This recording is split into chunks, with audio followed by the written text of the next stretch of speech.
So glad to see you all here. It's just wonderful to have this room full. It should be, because this is a rare opportunity for all of us.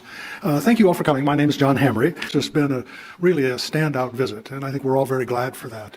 You know, there's such a unique relationship between our two countries.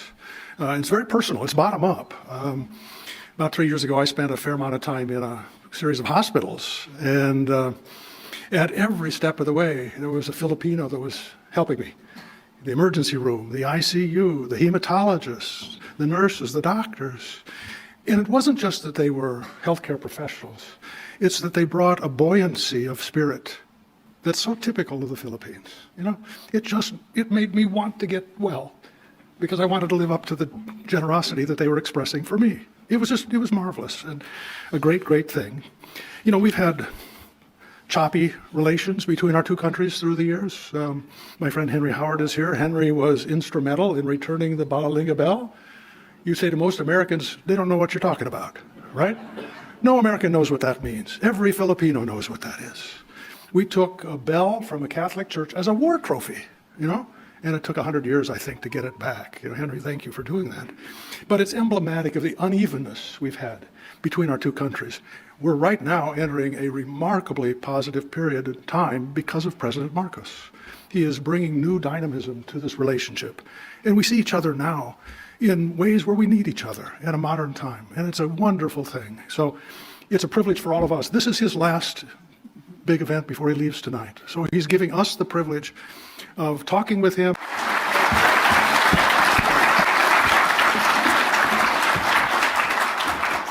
I get a special Filipino footstool.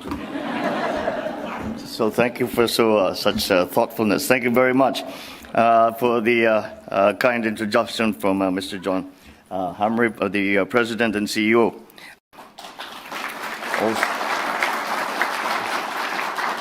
Also with us is our Foreign Secretary, Secretary Ricky Manalo, and our ambassador, who cannot wait to see our plane leave.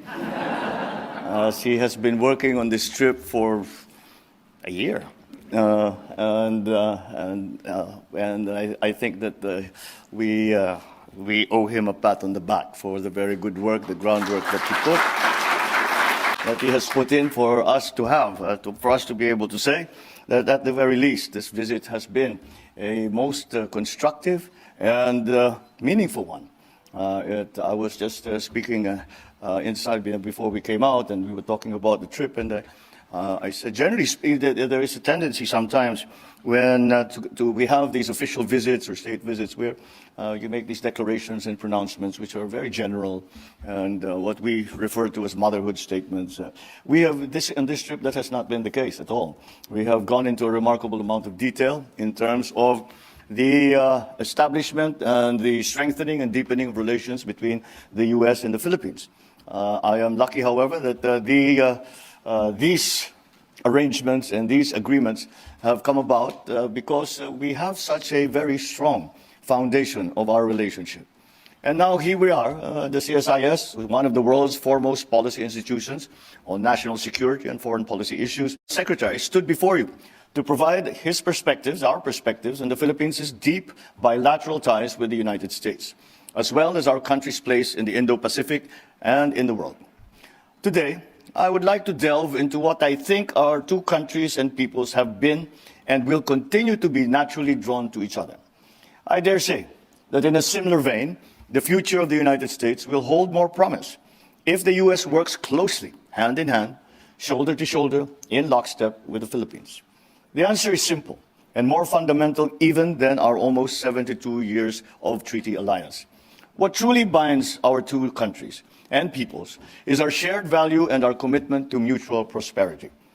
In May last year, a record 56 million Filipinos exercised their right to vote. True to our roots as the first Asian republic, we showed the world once again that the Philippines remains a bastion of freedom in the Asia Pacific. When I came into office, still reeled from the lingering effects of the pandemic and the ripple effects of even the crisis in Ukraine and to the Philippines and to the global economy. My father once said, of what good is democracy if it is not for the poor. He was absolutely right. I'm quite certain that you will all agree that this is the very same principle, a common goal of peace and prosperity for our peoples. We need to work with like-minded partners. It is therefore not surprising that over the past 20 months, in particular, our two countries have seen a steady exchange of official engagements at all levels of government. This includes my first meeting with President Biden on the sidelines of the UN General Assembly in New York, and this visit, the first by a sitting Philippine president to the United States in over 10 years. I do not know quite how that developed that way, as that has not been the case in the past, but we are back on our normal road of partnership, working together, hand in relationship, and where we want our alliance and our partnership to bring us, particularly in terms of addressing the most pressing challenges confronting our two countries today. We noted that the food, water, and energy crises, climate change, terrorism, transnational organized crime, they have all become enormous and complex challenges, not only for the smaller countries such as the Philippines, but even for the large countries and the great powers like the United States. We are grappling with both new and traditional threats to our people's security. Nowhere more acutely felt than in the Indo-Pacific region, and the Philippines sits in emerging challenges. It is because national security is no longer simply about territorial defense. Economic security is national security. After some fits and starts in the nearly 125 years since its independence, the Philippines is poised to achieve upper middle income status in 1 or 2 years' time. We are projected to become the 16th largest economy in the world by 2040. For our more than 100 million Filipinos, ensuring their economic well-being and uplifting their quality of life has always been the priority of this administration. We continue to work on finding synergies and aligning our efforts to sustain our economic momentum and secure inclusive development by expanding cooperation in key areas such as agriculture, energy, infrastructure, to welcome and embrace the US-led Indo-Pacific Economic Framework. One could argue that the Philippines and the United States are natural strategic trade and investment partners.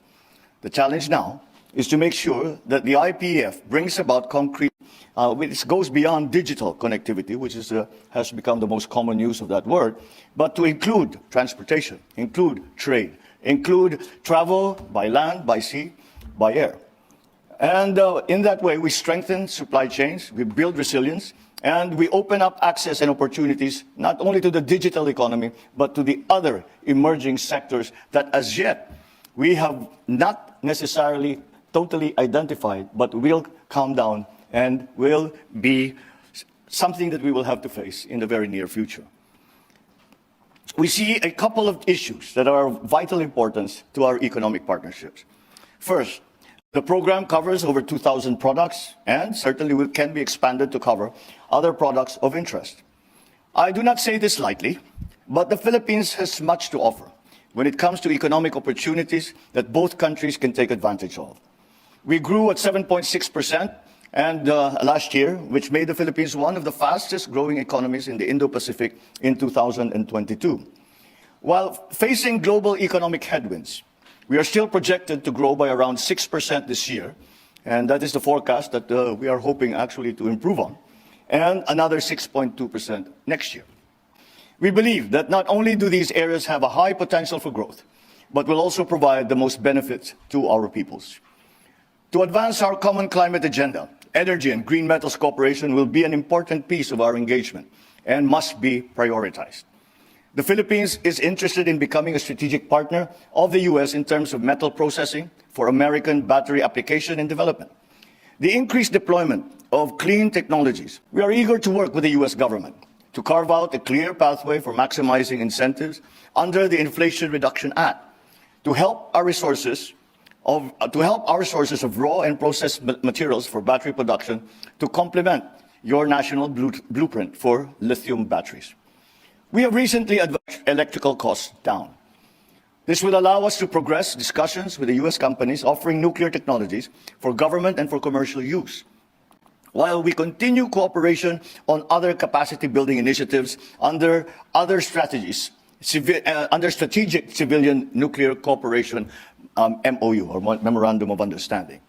the adoption of geographic information systems, remote sensing, artificial intelligence in the baselining and change detection of terrestrial, coastal, and marine ecosystems.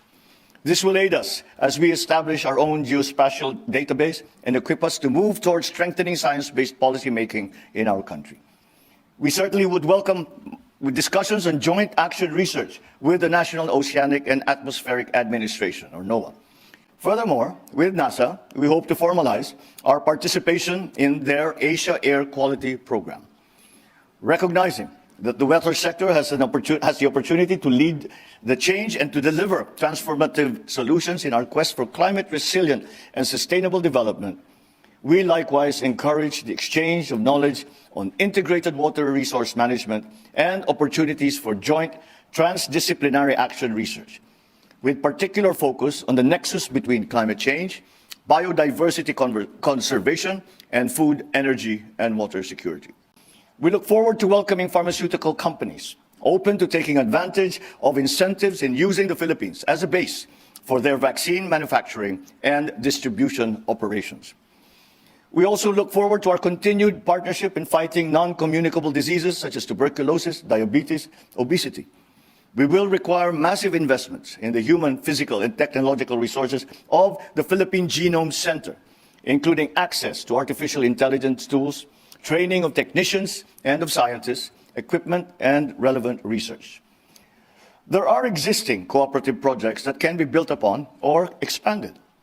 We also hope to partner with the U.S. Geological Service in training, research, and projects to support our efforts in making a holistic intervention for protecting our coastal areas by targeting environmental degradation in the uplands that impact upon our coastal ecosystems, such as through sedimentation, by restoring the shoreline and protecting marine ecosystems.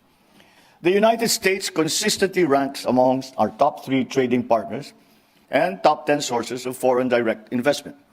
We are proud that many U.S. companies, including those in the Fortune 500, have found a home in the Philippines. A bilateral partnership that works for our peoples will in turn attract the support that it needs to thrive, creating a mutually reinforcing circle of trust, one that will truly bring our alliance, our partnership, and our friendship into the 21st century. Thank you all very much for your attention, and good afternoon.